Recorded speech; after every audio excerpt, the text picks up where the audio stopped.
Much of the end of Genesis is focused around one of the more divisive characters in the Bible, Jacob. From the very beginning of his arc, we've seen him as both the hero and the villain, performing noble gestures to serve his lord, whilst also supplementing these gestures with tricks, diversions, and deceptions.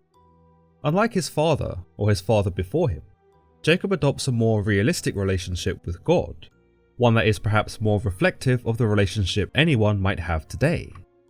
Unlike Abraham and Isaac, Jacob does not follow the word of God blindly, and though he is given specific direction from God, he often falters and decidedly trusts himself and his own schemes. Like any person today, Jacob questions his faith, and when he does not feel content with the offerings of his God, he takes it upon himself to do what he believes needs to be done. He tricks his brother for his birthright. He plays Laban in an effort to achieve freedom. He lies to his brother and ends up retreating from him. Many of his deceptions spawn from his need for safety, but they also come from a lack of trust in a higher power, perhaps something we can all relate to at some point in time. Indeed, Jacob is one of the more complex characters from Genesis, and whilst he doesn't get it right all the time, his journey to finding himself, as well as finding a more concrete relationship with his God, sets the pattern that many characters beyond Genesis come to experience. In Jacob's final chapter, he finds himself on the move to Bethel, after having been told by his God to head there. Bethel was the location that God had always had in mind for Jacob, but because of Jacob's lack of trust and faith, he hesitated and continued to put the destination off. It isn't until here in Genesis 35 that he finally commits to God's will, and after having received the name Israel from his God, a sign that God was now satisfied with his allegiance, does Jacob finally get it. He is seen to tell his people to get rid of their false idols, to purify themselves and their clothes, and to hurry on their way. Seeing Jacob's loyalty now fully realized, his God actually sets fear into the surrounding towns, so that no one would follow or bother Jacob on his journey to Bethel. When the time came to leave Bethel, we are left to assume that the journey here was a success and that Jacob did build the altar for his God. Jacob sets Ephrath as his destination. However, on this final journey, Jacob learns that his trials are far from over, for it would seem that unfortunately for Jacob, this last endeavour would take more from him than it would give. We are told, then they moved on from Bethel. While they were still some distance from Ephrath, Rachel began to give birth and had great difficulty. It would appear that whilst at Bethel, Jacob and Rachel had gotten pregnant again. You might remember that both Rachel and Leah had once competed against each other in the archaic sport of who can produce the most babies. The friction between both sisters back then was volatile, and their toxic rivalry to produce the most sons resulted in one giant family for Jacob. But it would seem that none of this friction was present at Bethel, as Rachel gets pregnant, and this is likely due to the fact that Rachel and Leah had now reconciled their differences, or because they were both so old now that competing against each other was no longer necessary. Competition was likely the last thing on either sister's mind at this stage anyway, considering the difficulty of the pregnancy. We are told, and as she was having great difficulty in childbirth, the midwife said to her, "Don't despair, for you have another son." In a society where bearing sons was more favoured, and perhaps even deemed as a great honour, the midwife's words may have been a small comfort for Rachel. She was likely more worried for the child inside of her than anything else, but by reminding her that she already had a son in Joseph, she may have been telling Rachel that her work was done. She'd already given Jacob a son, and so she shouldn't have felt bad about not being able to deliver a second one. But Rachel doesn't give up, and she's able to deliver Jacob another son, which she named Ben-Oni. The delivery, however, came at a cost, for we learn that whilst the child was no longer in jeopardy, Rachel was dying.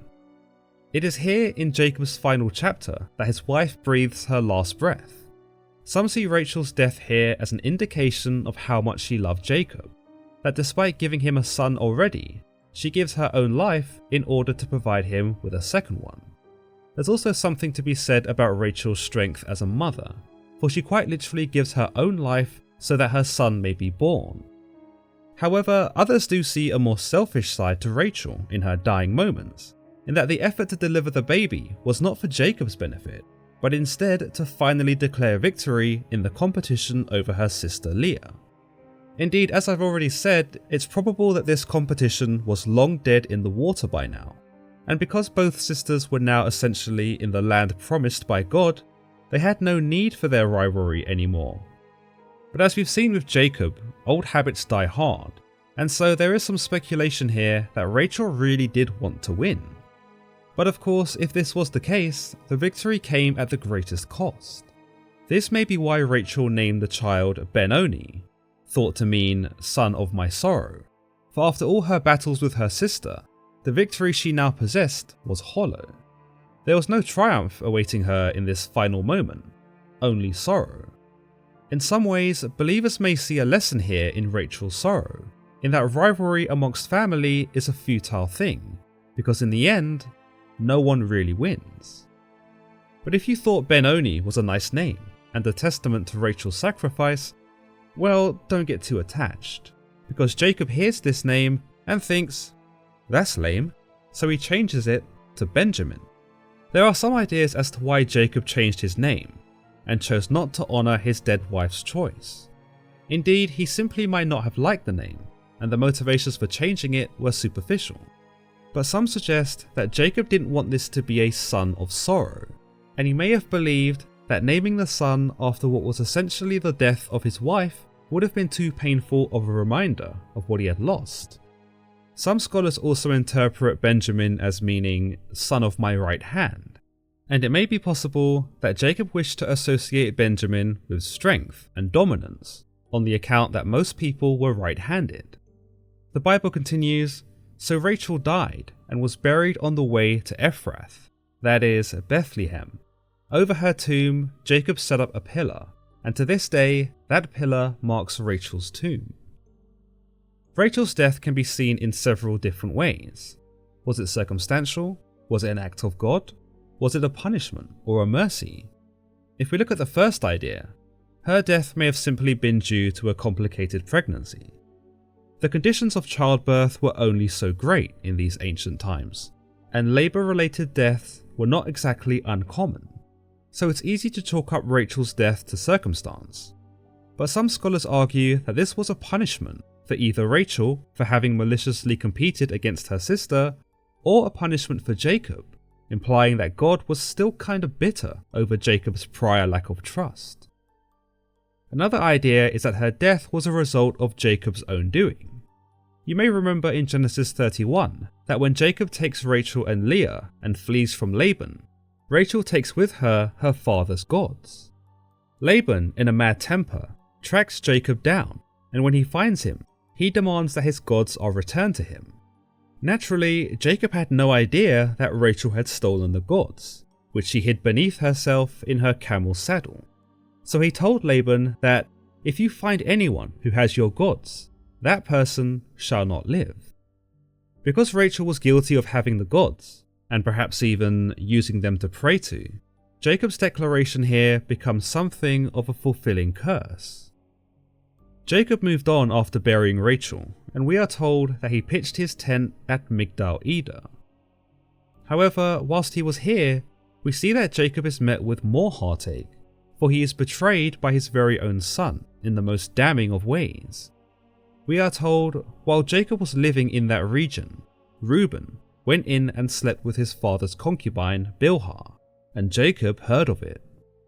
Now, upon first glance, this seems like a pretty random occurrence to have transpired, though it does convey the realism of family drama, at least the type of drama that might have occurred back then. It also shows us that Jacob's older sons, at least what we've seen of them so far, are likely not eligible to share in the covenant.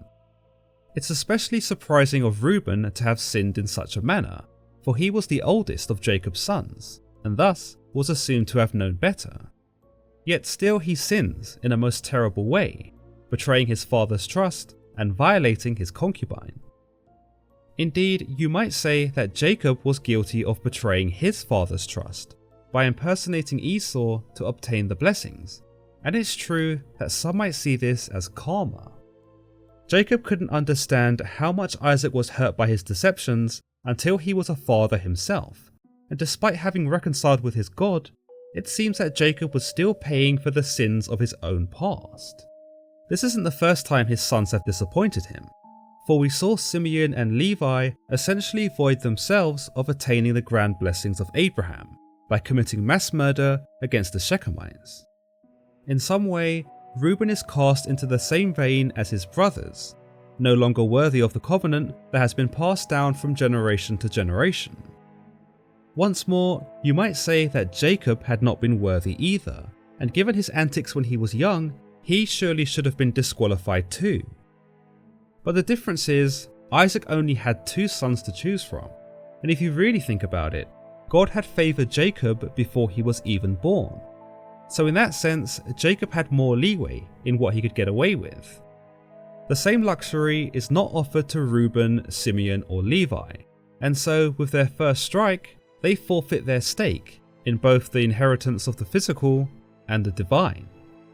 Luckily though, Jacob had a few sons left to choose from. The Bible tells us that Jacob had 12 sons, the sons of Leah, Reuben, the firstborn of Jacob, Simeon, Levi, Judah, Issachar, and Zebulun. The sons of Rachel, Joseph and Benjamin. The sons of Rachel's servant Bilhah, Dan and Naphtali. The sons of Leah's servant Zilpah, Gad and Asher. These were the sons of Jacob, who were born to him in Paddan Aram. The final section of Jacob's story ends on a touching note, albeit a sad one. Jacob finally comes home to Mamre to visit his father Isaac, and we are told that Isaac lived a full life of 180 years. Nothing is told to us of how Isaac received Jacob, whether he was overjoyed that his son had returned, whether he was still in 2 minds about him, whether he was proud or sorrowful, or a mixture of everything in between. The complexities of their relationship are never really ironed out, and so one can only assume what the nature of their conversations were like. Heartache does not end for Jacob in his homecoming, for it is once he has returned to Mamre does his father breathe his last breath. Genesis tells us, "Then he breathed his last, and died, and was gathered to his people, old and full of years, and his sons Esau and Jacob buried him." The death of a parent is always going to be a hard pill to swallow, but for Jacob, it may have been eased by the gratitude of actually getting to see his father again. When he first left Mamre to flee his brother's vengeance, it's probable that Jacob never expected to see his father again. Through what some may deem as the grace of God, Jacob is able to be with his father in his final moments, and perhaps, in some way, that may have been of equal comfort to both characters. It is the final section that is perhaps the most touching though, given that despite their earlier differences, and despite never quite being able to reconcile, Jacob and Esau are brought together again, and though it is in their father's death, they are united, as they commit him back to the earth. As always guys, if you've enjoyed today's episode, then don't forget to give this video a thumbs up, and don't forget to subscribe for more content just like this. Until next time.